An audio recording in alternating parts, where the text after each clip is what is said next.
Assalamualaikum warahmatullahi wabarakatuh. Perkenalkan, nama saya Dian Eka Putri, NIM 197104201, kelas D pada mata kuliah Psikologi Agama, Program Studi Psikologi Fakultas Psikologi Universitas Negeri Makassar. Pada kesempatan kali ini, saya akan memaparkan bagaimana kenakalan remaja milenial dalam perspektif agama Islam.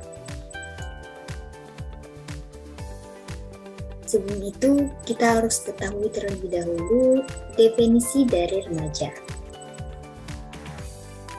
Nah, terkait adolescence atau remaja yang berasal dari kata Latin adolescere, yang berarti tumbuh atau tumbuh menjadi dewasa, yang dimana berada pada rentan usia 13-18 atau 21 tahun. Sedangkan Mons membagi fase remaja diantaranya yaitu masa remaja awal berusia 12-15 tahun, remaja pertengahan berusia 15-18 tahun, serta remaja akhir yaitu berusia 18-21 tahun. Menurut Sandrock, pada masa remaja terdapat dua transisi penting, yaitu masa kanak-kanak ke masa remaja, kemudian masa remaja ke masa dewasa.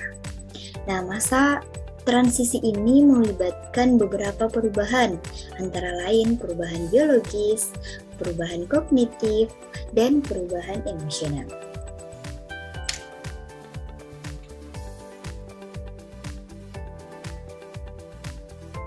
Adapun ciri-ciri periode masa remaja, diantaranya yaitu masa remaja sebagai periode penting, kemudian masa remaja sebagai periode peralihan, kemudian masa remaja sebagai masa mencari identitas, serta masa remaja sebagai usia bermasalah.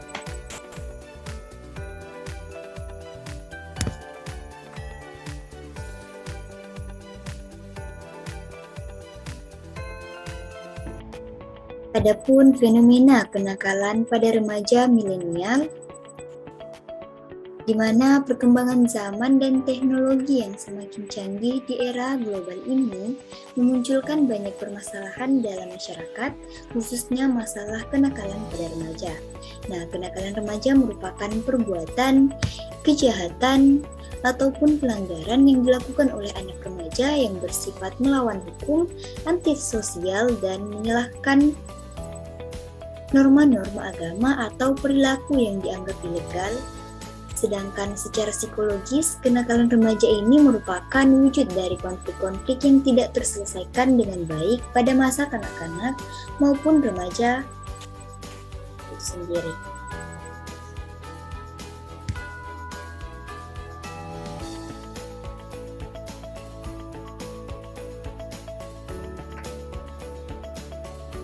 Kenakalan remaja dapat dibagi menjadi 3 tingkatan.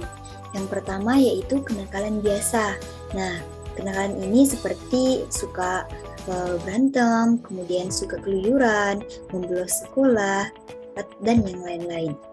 Yang kedua yaitu kenakalan yang menjurus pada pelanggaran dan kejahatan, seperti mengendarai tanpa kelengkapan surat, mengambil barang orang tua ataupun orang lain tanpa izin mereka.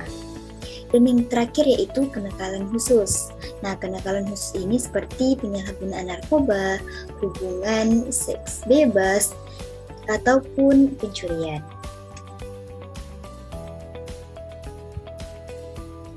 Adapun bentuk-bentuk kenakalan remaja, diantaranya yaitu pertama, perkelahian atau tawuran antar pelajar. Nah, tingkah laku kenakalan ini pada umumnya merupakan kegagalan sistem kontrol diri remaja terhadap impuls yang kuat dan dorongan instinktif yang disalurkan melalui perbuatan kejahatan yang dianggap mengandung nilai lebih oleh anak remaja, serta adanya perasaan senasib sepenanggungan di antara mereka. Yang kedua yaitu penyalahgunaan zat. Nah, penyalahgunaan narkotika ini telah meluas hampir di di seluruh lapisan masyarakat. Dan pada dasarnya ini dapat dinilai sebagai salah satu jenis kriminalitas yang tidak ringan, atau perbuatan tersebut merupakan jenis kejahatan berat dan secara kriminologis si pemakai dipandang sebagai objek yang berpotensi besar menimbulkan beberapa jenis kejahatan lain seperti pencurian, penipuan, pemerasan, dan penggelapan bahkan pembunuhan. Di mana penyalahgunaan narkotika ini jelas membawa efek fisik dan psikis yang membahayakan tubuh, di mana gejala lain misalnya adalah halusinasi, kekacauan, alam pikiran, kemudian membuat gaduh, gelisah, dan sebagainya. Yang terakhir yaitu pergaulan bebas. Nah, sebagai akibat dari modernisasi dan tersedianya sarana dalam kehidupan ini, termasuk sarana hiburan yang sering disalahgunakan oleh remaja, rawan akan terjadinya pergaulan bebas yang pada akhirnya dapat menyebabkan kehamilan di luar nikah serta abortus.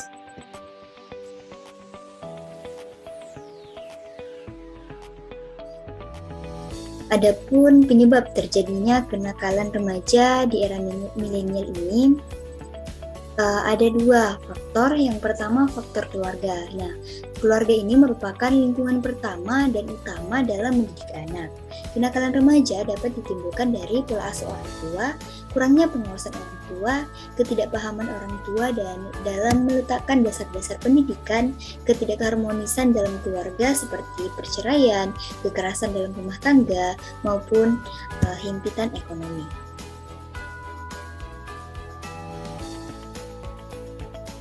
Faktor kedua yaitu faktor lingkungan, di mana faktor lingkungan ini terbagi lagi. Yang pertama yaitu lingkungan sekolah. Di mana lingkungan sekolah yang tidak baik dapat mengganggu proses belajar siswa, di mana kondisi sekolah yang tidak mendukung seperti sarana dan prasarana yang tidak mendukung, kuantitas dan kualitas sumber daya manusia di sekolah yang masih minim, kemudian lokasi sekolah yang berada di daerah rawan, serta manajemen sekolah yang masih belum tertata dapat memunculkan kenakalan bagi siswanya.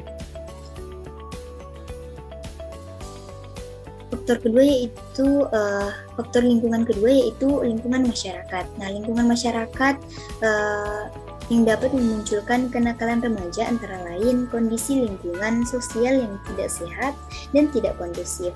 Kemudian kurangnya pelaksanaan ajaran agama, serta kurangnya pengawasan terhadap tingkah laku remaja, dan ada pula pengaruh norma-norma baru dari luar.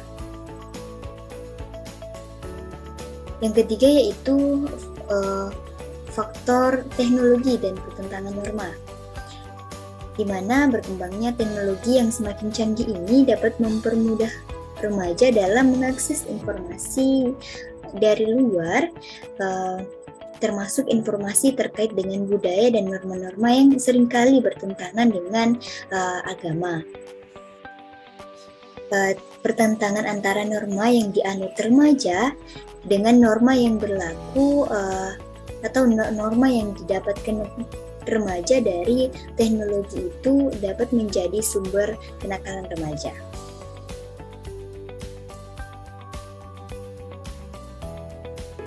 Adapun kenakalan remaja dalam perspektif agama Islam, fase remaja ini memiliki karakteristik dan ciri-ciri yang berbeda dari karakteristik fase lain atau karakteristik fase anak-anak dan fase dewasa.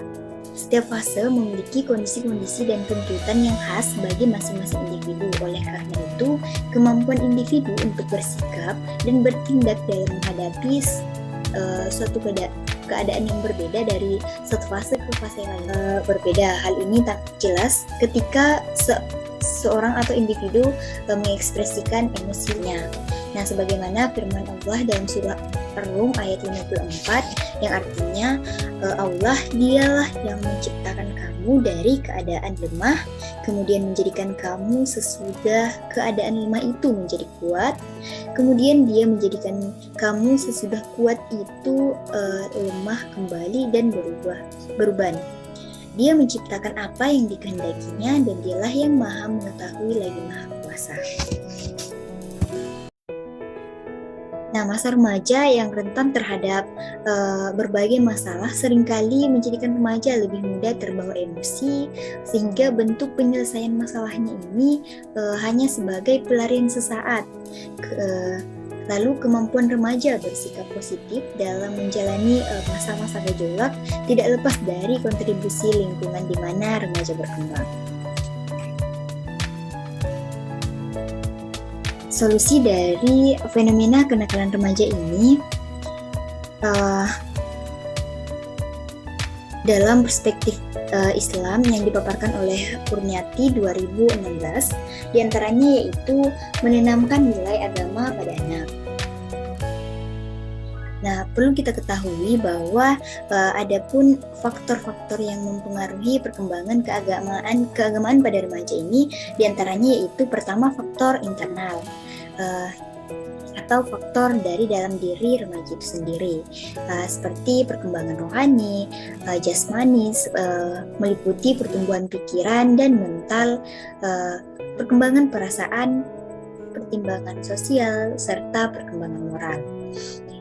Selanjutnya yaitu faktor eksternal atau faktor dari luar diri remaja itu, seperti lingkungan, keluarga, sekolah, dan masyarakat.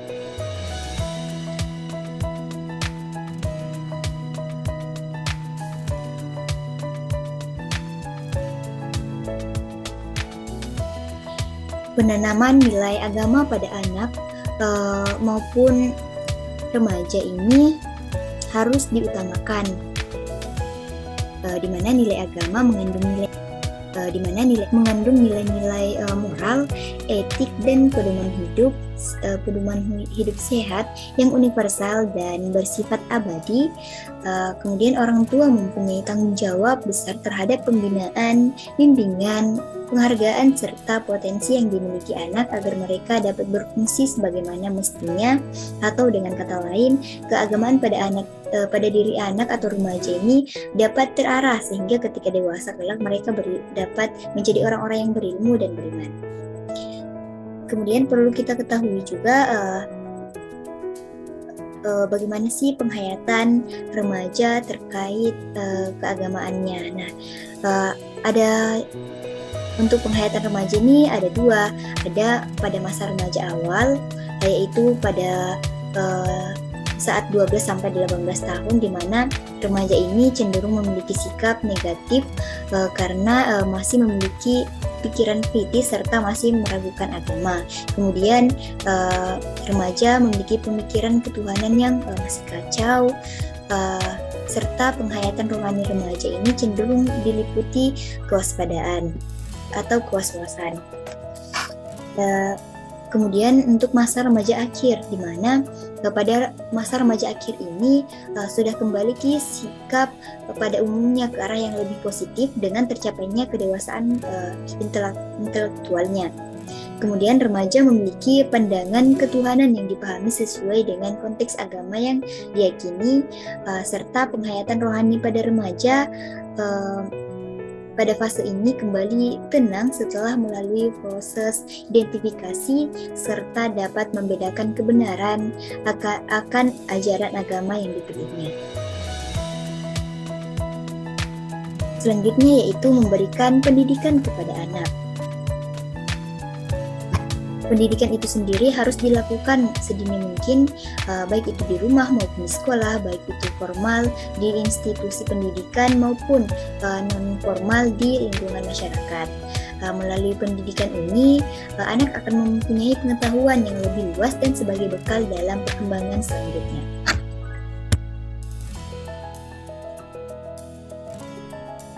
Nah, ada 3 hal pokok yang wajib diperhatikan ketika memberikan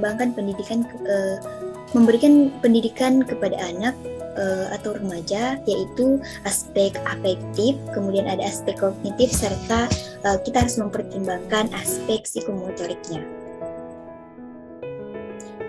Yang ketiga yaitu membentuk kepribadian anak dan remaja. Nah, perkembangan atau pembentukan kepribadian remaja ini tidak tidaklah terjadi dengan begitu saja, melainkan merupakan perpaduan antara faktor institusi biologi, psikoedukatif, psikososial, dan spiritual. Nah, anak akan tumbuh baik dan memiliki kepribadian yang matang jika diasuh dan dibesarkan dalam lingkungan keluarga yang sehat dan bahagia.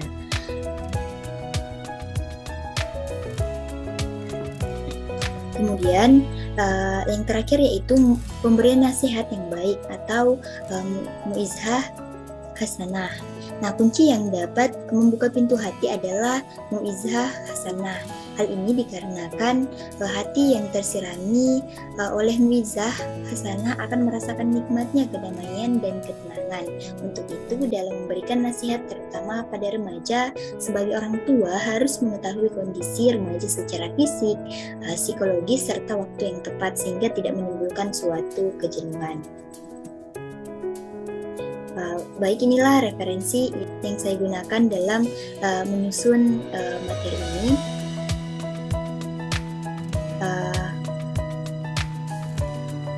Sebelum menutup, saya ingin mengajak khususnya kepada teman-teman remaja untuk senantiasa berperilaku yang selalu merujuk pada kaidah-kaidah agama, budaya, dan norma-norma yang berlaku di masyarakat, atau dengan kata lain sebagai anak yang memiliki akhlakul karimah. Sekian dari saya. Wassalamualaikum warahmatullahi wabarakatuh.